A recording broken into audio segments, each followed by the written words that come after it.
আমার আজকের রেসিপিটা ঠিক এরকমই হয়েছে। আর রেসিপিটা কিন্তু ব্রেকফাস্টে দারুণ লাগে খেতে, টিফিন হিসাবেও ব্যবহার করা যেতে পারে। তো আসুন শুরু করি আমার আজকের রেসিপি। নমস্কার বন্ধুরা, আজ আমি আপনাদের সঙ্গে শেয়ার করব চিড়ের পোলাও। এই জন্য আমি এখানে নিয়েছি চিড়ে, আর চিড়েটাকে আমি খুব ভালোভাবে বেছে নিয়েছি। এবার আমি এর মধ্যে দিয়ে দিচ্ছি জল। এইভাবে জল দিয়ে আমি চিড়েগুলোকে 2 থেকে 3 বার ভালোভাবে ধুয়ে জল ঝরিয়ে নেব।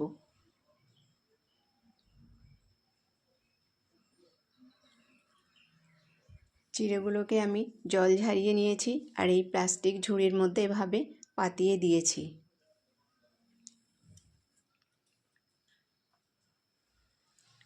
গ্যাস অন করে বসিয়ে দিয়েছি একটা কড়া, আর দিয়ে দিয়েছি কিছুটা পরিমাণ রিফাইন্ড তেল। এবার একটা খুন্তি দিয়ে তেলটাকে একটু নাড়িয়ে এর মধ্যে আমি দিয়ে দিলাম কাজুগুলোকে আমি 2 টুকরো করে দিয়েছি। কাজুগুলো এবার আমি হালকা ভেজে উঠিয়ে নেব।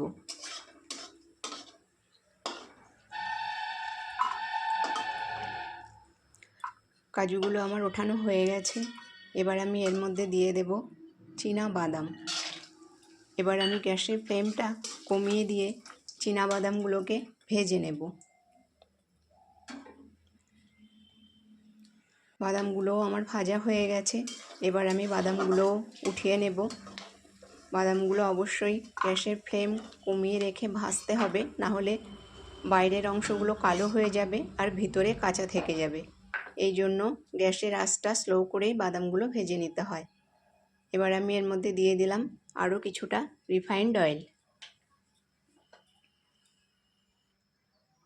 এবার আমি এর মধ্যে দিয়ে দিচ্ছি 4 পিস শুকনো লঙ্কা আর 1 চামচ কালো সর্ষে। এবার দিয়ে দিচ্ছি কারি পাতা। এখানে আমি 15 থেকে 20টা মতন কারি পাতা দিয়ে দিয়েছি। এবার দিয়ে দিচ্ছি লম্বা করে কুচানো পেঁয়াজ। এবার আমি এগুলোকে হালকা করে ভেজে নেব। পেঁয়াজটা আমার হালকা ভাজা হয়ে গেছে। এবার আমি এর মধ্যে দিয়ে দেব 1/2 চামচ মতন আদা বাটা, আর দিয়ে দেব 1/2 চামচ কাঁচা লঙ্কা বাটা।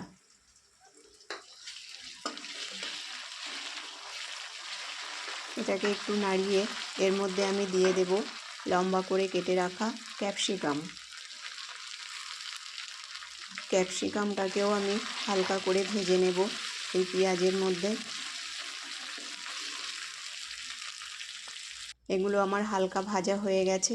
এবার আমি এর মধ্যে দিয়ে দিচ্ছি লম্বা করে কেটে রাখা বিন, আর এই বিনগুলোকে আমি একটু গরম জলে ভাপিয়ে নিয়েছি। এবার দিয়ে দিচ্ছি লম্বা করে কেটে রাখা গাজরটাকেও আমি হালকা ভাপিয়ে নিয়েছি।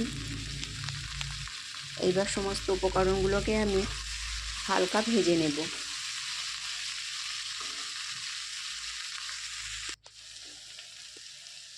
এগুলো আমার হালকা ভাজা হয়ে গেছে।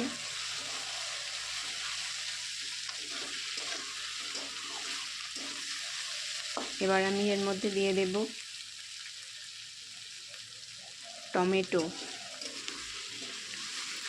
টমেটোটাকেও আমি কুচিয়ে নিয়েছি, আর ভিতরের বীজগুলো সব আমি ফেলে দিয়েছি। এবার এই টমেটোর মধ্যে আমি দিয়ে দেব পরিমাণ মতন লবণ। দিয়ে দিলাম লবণ, আরও একটু দিয়ে দিলাম। এবার দিয়ে দিলাম পরিমাণ মতন হলুদ। দিয়ে এগুলোকে আমি হালকা আর একটু ভেজে নেব।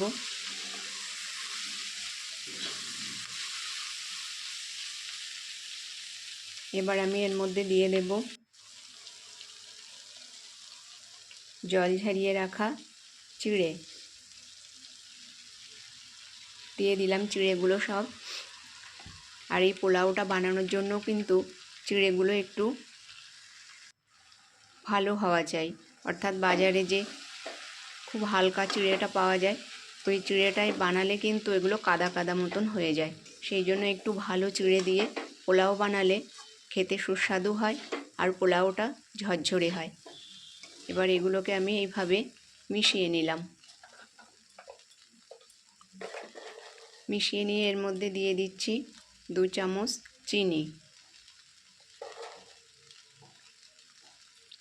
চিনি দিয়ে আবারও আমি হালকা হাতে এগুলোকে মিশিয়ে নেব।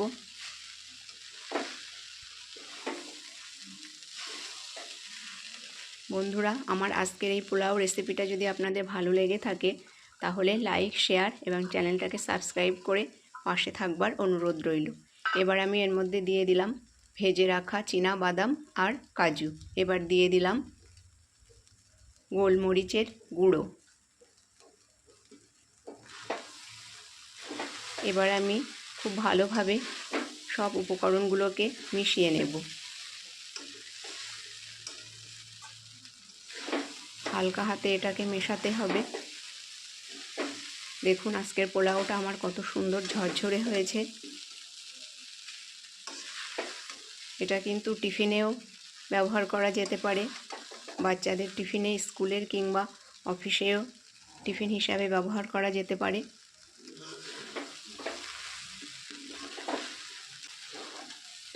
এইভাবে মিনিট 2 নাড়াচাড়া করলেই তৈরি হয়ে যাবে আমার আজকে রেসিপিটা এত সময় দেখবার জন্য আপনাদেরকে অসংখ্য ধন্যবাদ।